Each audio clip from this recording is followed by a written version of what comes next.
ఏమన్నా జరిగితే మనం అసలు తట్టుకోలేం కదా, మన కళ్ళ ముందే ఏమన్నా బ్లడ్ కానీ అలా వస్తే. ఏమైందంటే ఫస్ట్ డే రిషిత స్కూల్కి వెళ్ళింది. ఈవినింగ్ నేను అన్ని షీట్స్ వేసేసాను. లాస్ట్ ఇయర్ కూడా తనే స్టాప్లర్ తోటి పిన్స్ కొట్టుకుంది.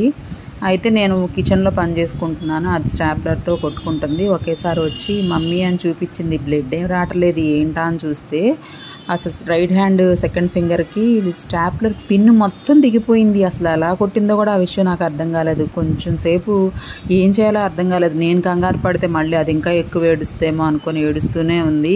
నాకు అసలు వేసాను, ఐస్ క్యూబ్ తీసేసి దాని మీద పెట్టేశాను. కొంచెం ముద్దుబారిపోయిన తర్వాత తీయచ్చులే అని చెప్పి పెట్టేసేసి స్టాప్లర్ బ్యాక్ సైడ్ తీయాలా లేకపోతే సిజర్స్తో కట్ చేయాలా ఏం చేయాలో తెలియలేదు. టక్కుమని సోఫాలో కూర్చొని విడిపాపట్లేదు.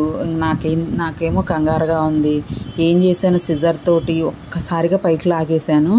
వచ్చేసిన తర్వాత రక్తం బాగా వచ్చింది. కూడా నా వల్ల కాలేదు. నేను బాగా ఏడ్చాను.